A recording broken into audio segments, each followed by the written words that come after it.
What's happening, fam? L.A.R. movement still moving. Book is entitled Lessons from a Non-Custodial Father at Amazon, Kindle, and Create Space. Link will be in the description box below as usual. Go get it. PayPal link there also. They asked me to put it up, so I put it up. Thanks everybody for supporting. This video is entitled There's a Black Silent Majority Too. It's long overdue. People think about a silent majority basically people who aren't talking but are basically on one accord, and there's more people than you think. And this goes back some years prior to the election of President Obama. And I think back to when Jesse Jackson made the comment, because everybody was trying to have a like, why you don't screw this up so we can make some history, right? But then the Reverend Wright thing, what is it, Sherry Sherrod, I think that's who it is.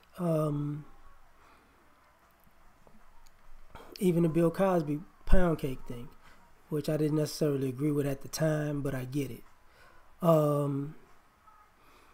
There's, all the parties being thrown with no policy backing it up. The men backing out of church for decades. But in the ways the families have broken up, not necessarily the nuclear family, but the extended family. To the point where, you see families kind of together, but still vetting each other, you know what I'm saying? And thus creating the silent majority, right? And what I mean by that is, what you're seeing is a culmination of people are just tired of the shenanigans. For years, people have let a lot of BS slide. A lot of people have been able to get away with things that were not normally a part of our community. I say from 80s to the early 2000s, it was pretty hedonistic, pretty impulsive, pretty dysfunctional, debaucherous to a degree, and there was this let's see how it's going to play out. Maybe, it's going to turn around. Maybe, maybe you just got generations of wild children trying to grow up and find themselves, right, in a different era. And you see that's not the case. That's not true. So what winds up happening was you saw people call it early like, look, man, I'm not playing with these folks. I'm sick of that. You saw people defending shenanigans. And then when that was happening, it's like, okay, I get your point. Now you're seeing people not talking, like, and you're seeing this economic split, which is, that's part of the, you think about the 90s shows, same like the Fresh Prince and Family Matters and Parenthood, and part of all of those shows of that era had was a well-off family taking in family members who family members or neighbors or friends who were not as well off in some pseudo way. They weren't in the household per se. Sometimes they were, sometimes they weren't, but they always benefited off of the household. And you saw over time how this didn't really pan out. Even like Steve Harvey's show when he was a teacher with Cedric the Entertainer, with Bullethead and Romeo, right? That's the type of thing that has been going on. And what people come to figure out is that, okay, everybody want to just do whatever they want to do. So a lot of people, quote unquote, checked out. But they didn't necessarily check out. They just been watching and observing from a distance and sometimes from up close. And you started to see more and more of this people add up, because what happened was over the years, people were on who were rooting for people to turn it around started to also sour on that notion that, wait a minute, I just enabled somebody to just be worse than they were when I thought they was gonna come around. So there's a solid majority that keeps growing and growing and growing over the years. Bring this up because most of my grandparents are dead and great grandparents dead.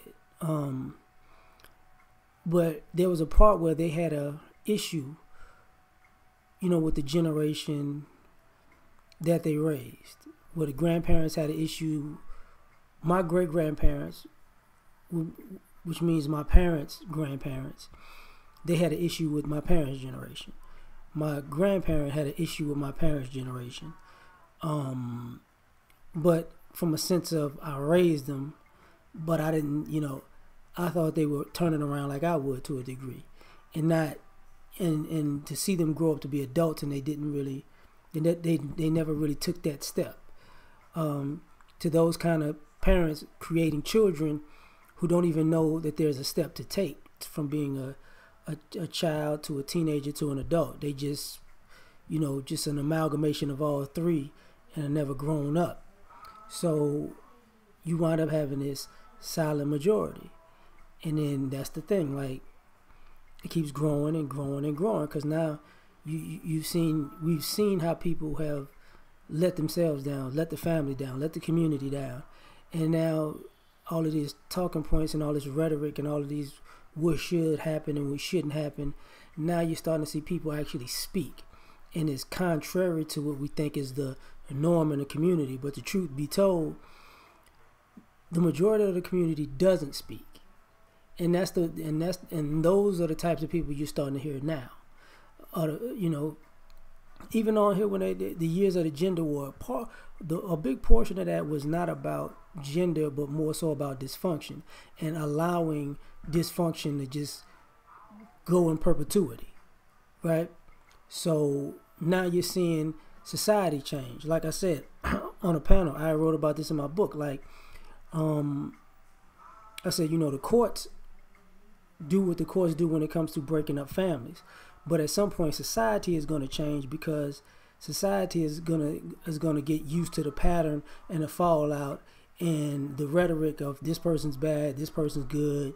But then the person that they deemed as good, you start to see their perpetual failure over and over and over again, and get a slap on the wrist, to the point where the society starts saying, no, you're the bad guy initially. You might have won in court, but in society you're a loser. And you've seen that. And it's only going to get worse. The other thing, like I said, what makes this is the political aspect. See, all these things, all these policies and ideologies and talking points, people associate with kind of piggybacking off of the Republicans and Trump. No, black people in general have been conservative. We haven't been Republican for decades, but we've always been conservative. So what you're starting to see is the majority of the community, which is conservative, like, we tired. Okay, that's enough. Y'all done had y'all reign, y'all done had y'all fun, and partially pointing out the hypocrisy within the group. I'm not talking about outside of the group, but within the group, because people were so accustomed to doing whatever that they wanted to do. Now you're seeing people who for decades have done detrimental things and had a detrimental mindset want to flip-flop for their own convenience. I can be praised for being a degenerate, and then I can be praised for being an activist, and I can just vacillate back and forth between both, and we're not having that. You know what I'm saying? That's just not, it's not rocking no more. And now people's actions and deeds are being pulled to the carpet, and what's happening is a lot of people aren't accustomed to being addressed for their shenanigans. And it's going to get worse, because you ain't just going to get addressed. Like, people going to start pulling up on folks. Like, I ain't trying to hear that. Like, because a loud minority in our community of dysfunction is really about to get their mouths cracked wide open, because people are tired of them. Like, And that's just how the community gets down. There's a black silent majority who's sick of black people playing games and playing both sides of the fence and trying to play the community like we stupid. Thus, that Jesse Jackson thing, he want to talk to us like we stupid. I ought to cut his, was it appropriate? No. Jesse should have been smarter and know that they were filming and recording, but he knew. He should. I don't think he didn't know at the time, but if he didn't, whatever. But that mindset, mentality, and those words are basically the majority of the community, but the majority ain't speaking. But even when you see certain harsh views on this platform, and you see how people have constant followers, and they try to, and you're trying to figure out how they got the followers, how guys who you may think of pejorative, I use the O'Shea word, they gain a following of both sexes, and it's like, well, how is that? Because people are tired of the dysfunction. People are tired of degeneracy. People are tired of the debauchery. People are tired of the lies. People are tired of the hypocrisy. And it's hard for everybody else to live in truth, because people have been benefiting off of being liars, fakers, and BS artists for so long that they think it's the norm. But the majority of the community don't think it's the norm. And we know y'all ain't finna stand on it. So we out with this one. Peace.